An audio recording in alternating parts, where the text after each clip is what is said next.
Previously on Old Iron Adventures. Austin and Roger finished up their time at the Red Power Roundup Show, where we got to see an incredible muscle tractor hit the runway. Then, Alex and his crew battled through the heat to begin their work on the Bright Pioneers collection. Finally, Austin and Roger returned to Illinois, where they began their work on a collection unlike any other.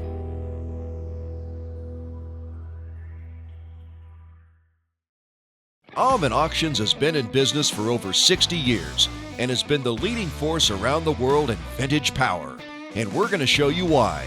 Through adventures around the world, you'll see vintage tractors, trucks, cars, memorabilia, and so much more.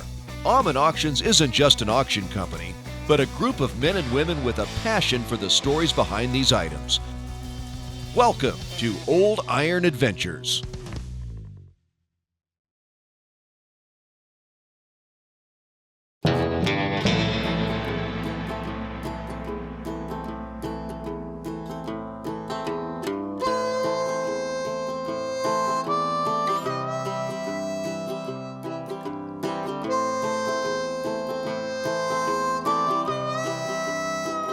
Still in La Grande, California, Alex and his crew continue to work through day one of the Bright Pioneer auction, cataloging a collection that keeps getting deeper and deeper as items get pulled out. So this is a seriously diverse collection. We've got anything from cars, crawlers, trucks, tractors, you name it, everything. And some of this stuff is so incredibly rare. There is a Best 75 here, which is super special. The last one that sold was actually Arthur Bright's sale back in the late 80s. So that's how long it's been since one sold. So look, the guys are actually, yeah, it looks like they've got the U-boat. It's about to start running now. But lots of special tractors. We got a Rumley truck, which hasn't, I don't think one of those has been sold publicly in I don't know how long. We've got an Avery truck, Holt 75, a Planker, Best 25. The list goes on. Probably one of the most diverse Cletrac collections that exist. I don't know that I know of a better one, to be honest. So tons of incredible stuff here. So just getting it out and getting it out in the sunlight and, you know, and actually just digging back because, you know, these tractors are laid in rows so much that, you know, there's one tractor up front, but there's 8 behind it. So it's taken a little while to pull things out, but, you know, it's you know, we're seeing new stuff that we never even saw because it's just so much. So it's exciting. Every time we get something pulled out, we're like, hey man, this is great. Whether it be condition or it's just something neat that we missed. So yeah, it's a lot of fun doing this, so we're gonna keep at it and yeah, see if we can get done today. While the crew is tired and the sun continues to beat down on them, that doesn't stop Aumann Auctions, as there's a job that needs to be done.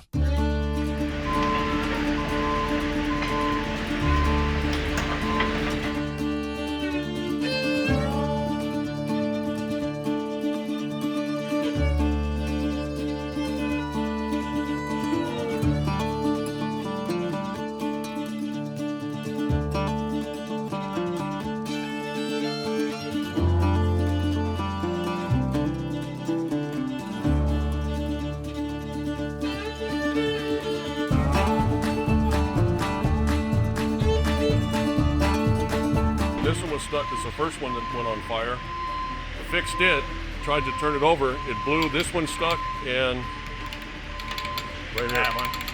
So now, and we had all this rope in that cylinder. We stuffed that rope down there.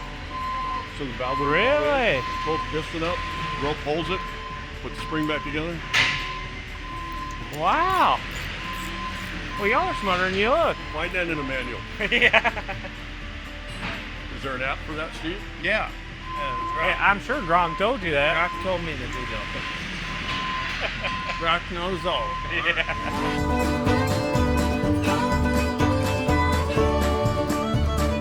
So this is the end of day one here at the Bright Museum.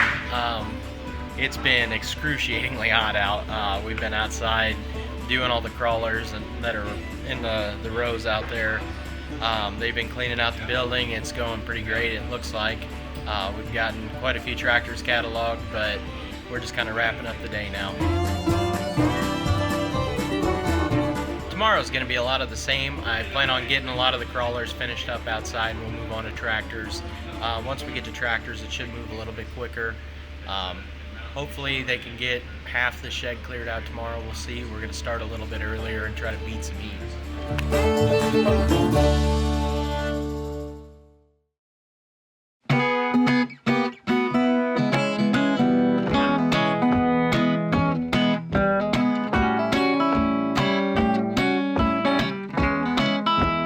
Continuing in Washington, Illinois, Roger and Austin continue to walk through the Knickerbocker collection, where we get to see more of the massive ships that have been collected through the years.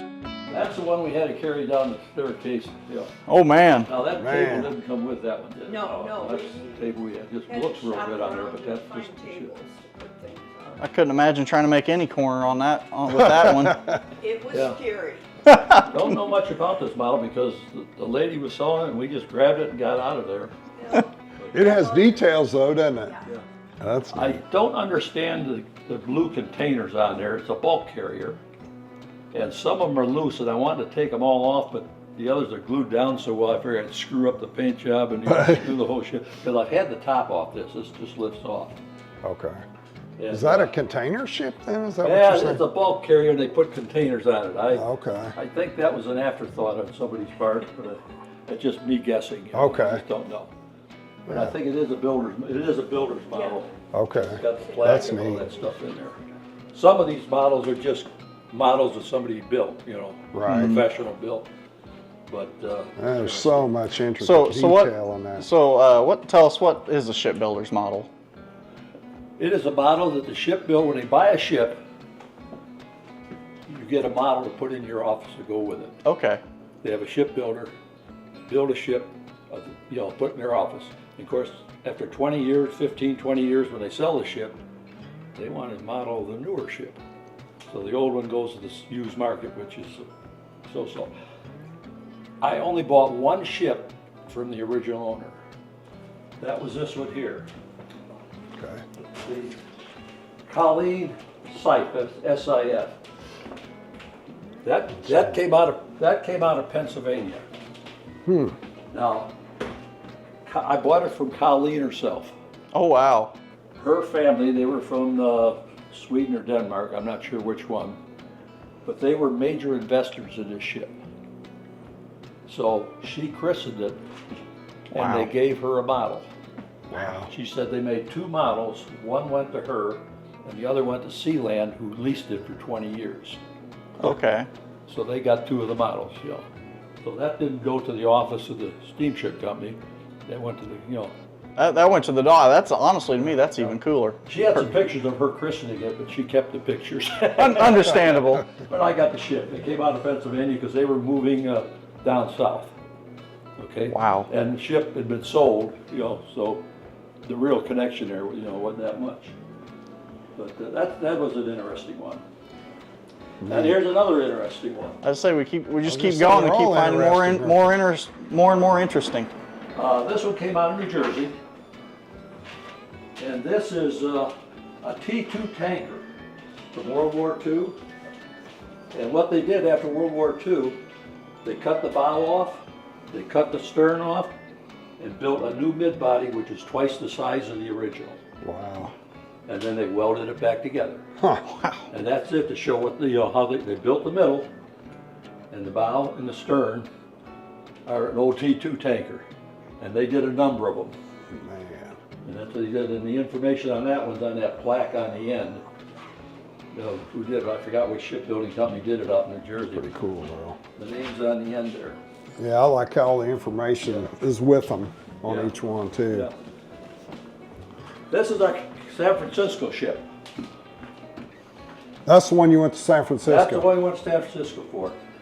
This came from a sailor who wanted a ship model, so he had a professional model builder build it. Okay. And the great part about it is we had to rent an SUV to go out there. That was our 2-week trip. Well, he gave me the measurements on the ship, so I measured to see if we have enough room. Got enough room in the SUV. Well, this is a case he built to ship it in underneath. Oh, wow. Wow. And you can see it's a little bit longer. Yeah, yeah. When we put them in the SUV, when I closed the back latch, I had that much space between the crate and the window. And that was because it was angled in there, Yeah. because it wouldn't go straight in. Yeah, we were just lucky. Of course, we could have left the crate there, but you guys could take the crate too, because you may be able to ship it to that. The side comes off and you put Yeah. it in the side. Yep. Yeah, No, that'd probably be a good deal. but that's a nice ship. But Yes, it is. I didn't pay that much for the ship, but it sure cost me a lot of money. Oh, think of all the fun you had. Yeah, that's right. That's right, it's the journey. Yep, exactly.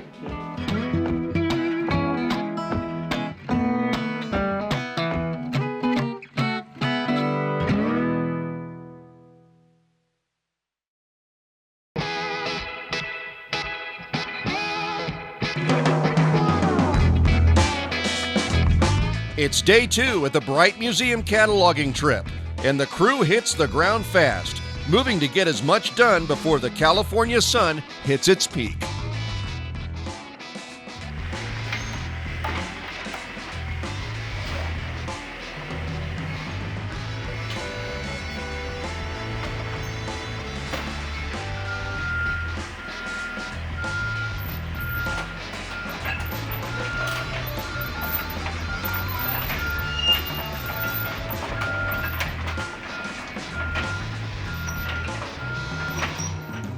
So whenever you go do these things, you know, you run into problems, whether it be equipment, space, you know, time, whatever. Here it is most definitely the heat. It is, I think the average this week it's going to be about 104 to 105 all week, and it is, as much as everybody says that, oh, it's just a dry heat, it's still hot. We're all sweating. And it's actually causing problems past that. You know, we do a lot of cataloging and videoing on our phones. So we've got guys outside that are trying to take photos, and the phones are overheating within about 5 minutes. So they have to cool their phones down, come back out, work. So we've actually moved half the crew inside, working inside on the horn collection. Just so we can kind of get out of the heat, and so our phones will work again. But all in all, we're making it work, and we're probably going to end up coming about 5:30 a.m. and maybe possibly coming in later tonight and working some when it's just a little cooler and everything will cooperate like it should.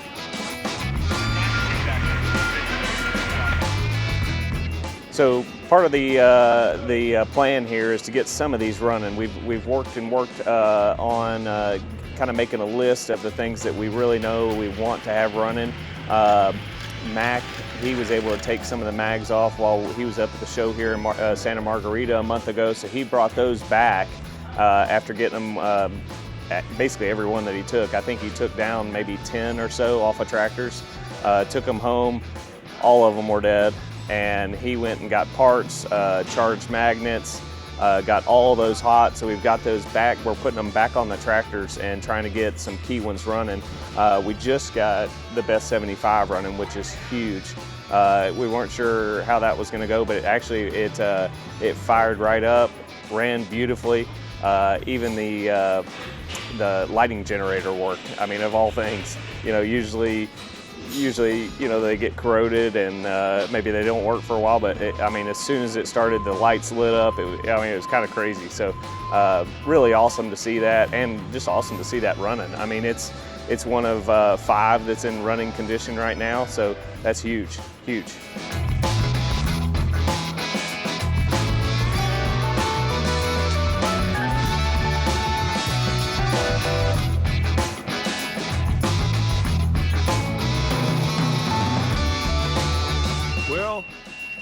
So that we didn't swallow a valve while we tried to get one unstuck, we stuffed the cylinder full of rope.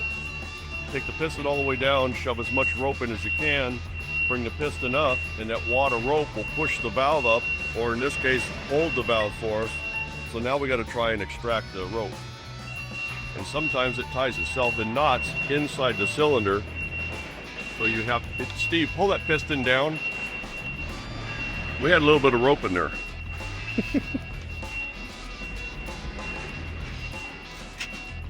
So that much rope was in that cylinder. Probably, what, 15 feet of rope.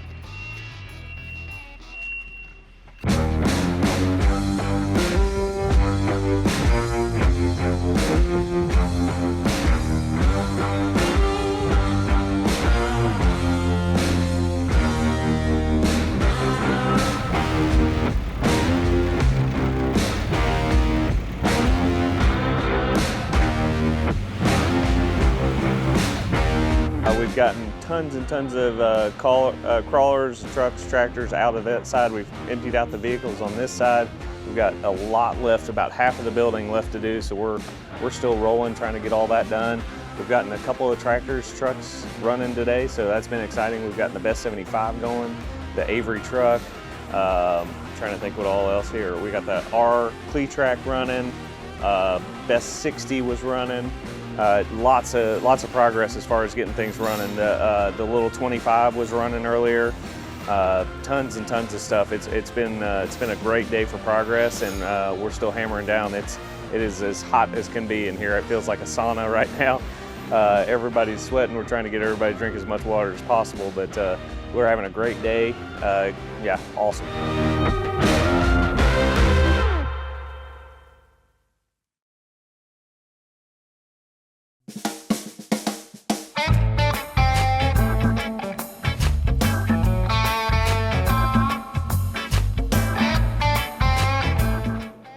I went to get the Monster, had to rent a regular van to go get it.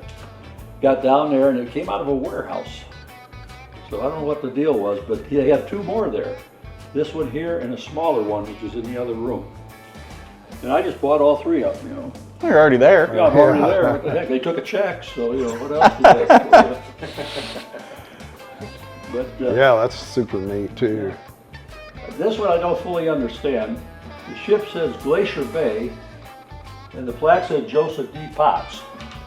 So I presume that was the original name. Now, why the ship says Glacier Bay, you know, I don't know. It was probably renamed, but why would a model that, I don't, you know. Yeah. But that's, somebody smarter than me will have to figure that one out. It's neat, super neat. In fact, that's a story in itself. I went up because of that ship. And I bought tons of stuff. I loaded the car so heavy that I put a passenger seat on by myself. I filled the passenger seat right to the top. I forgot to hook the seatbelt first. And that thing dinged all the way from Connecticut to Buffalo, New York. Oh gosh. Buffalo at that time. And I went from Connecticut to Buffalo and spent the night with her.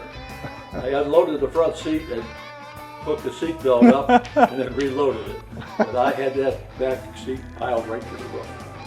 I bought ship pictures, model ships, all kinds of ship memory. Wow. You loaded up, huh? I loaded up.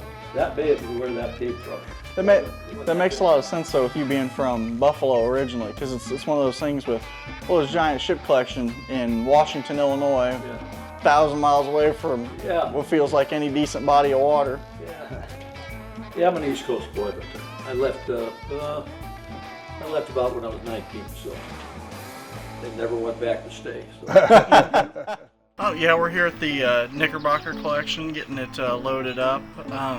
It's just, I want to talk about the time, you know, getting to meet with Robert and talk about his collection. When I first kind of met with him, you know, he contacted us here at Aumann's and talked about how he had the ship collection. He said he had a huge construction collection, trucks, toys. Told me about how he was a trucking agent, and that's kind of how he got into it, and then how all these ships he'd come into. And so we just talked with him about that and was able to come here, take a look at the collection, meet with him, hear his story, which has been a lot of fun. It's really interesting to learn more about this stuff. Like I said, I'd never seen these kind of ship models before. Learn how he collected them, everything. Thought it was just such a weird deal that, you know, you have these massive ship models in little Washington, Illinois, just outside of Peoria. With Roger and Austin finishing up their walkthrough, They begin a game plan, finding a way to attack these massive yet fragile ships.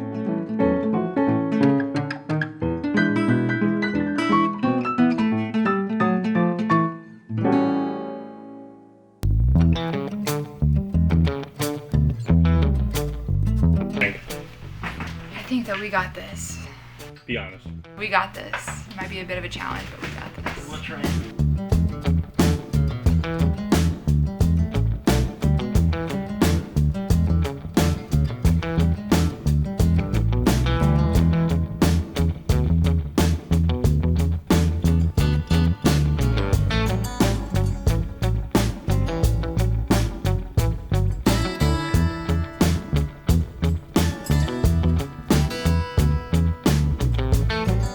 Yeah, loadout's been going really well. It's been a lot of work. It really has been. When you're dealing with 6+ foot ship models, you know it's going to be a hard day. Not to mention heavy wood cases. A lot of them come on their own stands. It's been a lot. We got a couple loaded up. We had one that it had to be every bit of 200 pounds trying to lift and get out of the house and into the van. So that's been was a real challenge, but we got a great crew with us, so we've been able to get that done. We still got a handful of ships to go to get loaded, still got half a basement probably to get loaded. And I don't know, we're running out of space. This might be more than just a one-day pickup as far as getting this collection.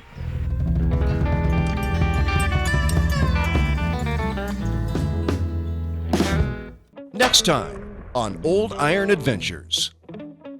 Chris Hudson returns to the show, where we get one final look at the Gary Sotheby collection.